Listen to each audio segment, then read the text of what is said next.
Even to this very day, some people in Argentina are still demanding a replay of the World Cup, and honestly, it tells you everything about how accustomed they have become to receiving favors. First in Qatar, and now in this tournament, they seem to believe that if they complain loudly enough and keep shouting long enough, somehow they will get their way.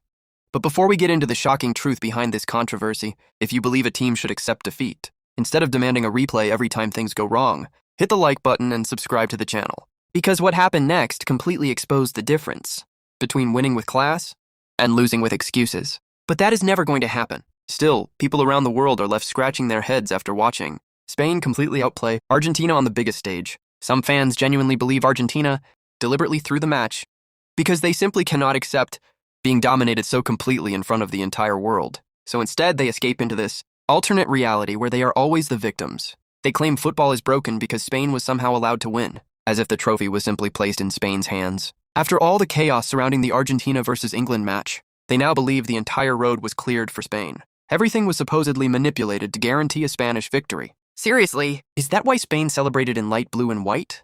Because the entire script had already been written and they somehow forgot to wear their own national colors? Come on, the stage was practically prepared for an Argentine victory.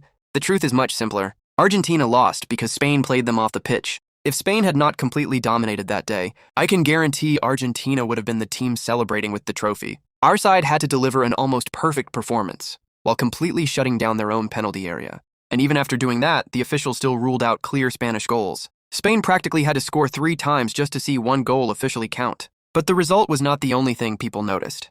There was something far more important that the entire world finally saw. It came down to character, attitude, and basic sportsmanship. For years, Lionel Messi has been presented as the humble superstar, the golden standard, the ultimate symbol of footballing humility. We have constantly been told that he represents everything a true professional should be, not just one of the greatest players ever, but also the perfect example of how a footballer should behave when winning and losing. But after that final, many people began questioning that image. Just look at what happened with Marc Cucurella. In my own circle, I have seen plenty of Barcelona supporters begin looking at Messi very differently after that final. I even had to debate with some of them. The reality is that Messi has had plenty of controversial moments.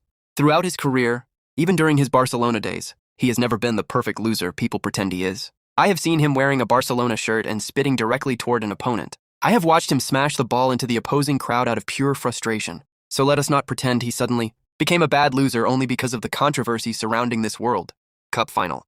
That attitude did not suddenly appear overnight. Those moments have existed throughout his career. The difference is the shirt he wears and the way the media chooses to portray him. He has been protected by the media for years. We have seen him lose control more than once. But then look at Flaco Lopez. He showed his teammates what genuine leadership and respect actually look like. He set the kind of example every player should follow, and everyone watching that final could see the difference. Meanwhile, we continue hearing endless complaints from fans, demanding a replay and insisting that they were robbed. They claim pressure, threats, and outside forces caused the defeat. Honestly, enough is enough. Look at Angel Di Maria. He is Argentine through and through, yet even he has refused to feed this nonsense. Di Maria openly admitted how strong Spain was. When asked about the final, he did not hide behind excuses. The winger admitted that it was difficult.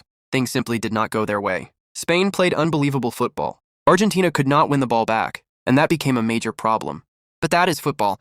These things happen. Defeat happens. But, as I told your colleague a moment ago, for me, the real tournament ended in the semifinals. That was the moment of greatest happiness for our entire country. And celebrating these young players today is something truly special. And he is not the only sensible Argentine who feels that way. There are plenty of Argentines who understand exactly what happened. Seriously, the constant complaining has to end. Days have now passed since the final whistle, yet we are still hearing the same recycled excuses. It is honestly unbelievable. The controversy surrounding this final just refuses to disappear.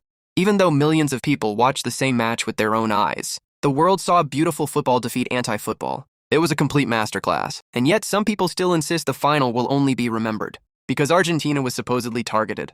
They keep blaming outside pressure and mysterious forces because accepting the truth is simply too painful. But the rest of the world saw something very different. We saw justice. We saw a footballing masterclass. That is what happened. So keep complaining if you want, because apparently the lesson was too painful to accept. That is simply the reality. No more excuses, no more arguments. That is the end of the story. Di Maria showed everyone exactly how a professional should respond. Knowing how to lose matters. Unfortunately, Messi apparently missed that lesson. The player who has been presented as the ultimate role model failed to set the example many people expected from him in that final. And that is what makes the situation even more disappointing. It is not only that Spain completely dominated Argentina.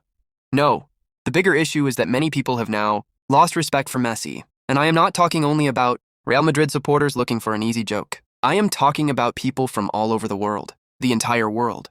You must know how to win, but you must also know how to accept defeat. Of course, you can be angry. In the heat of the moment, frustration can make anyone react emotionally. But what happened with Cucurella was not leadership. It was not an example for young players. It was simply poor sportsmanship, and millions of people witnessed it. That is the reality. And this ridiculous petition demanding a World Cup replay is nothing more than a joke. It is time to return to reality. You lost the tournament, and frankly, you were fortunate to make it as far as you did. Your strongest performance came against England. And even that had more to do with England's approach than some unbelievable Argentine masterclass. They sat deep.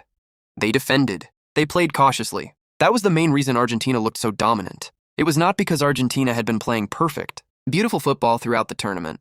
They had one of the easiest paths imaginable against teams that were far weaker, and even then they struggled. And against England, as I said, the difference was that England played scared. But the moment Argentina finally faced a genuinely strong team that knew how to control the game, Spain completely exposed them. They ran through them.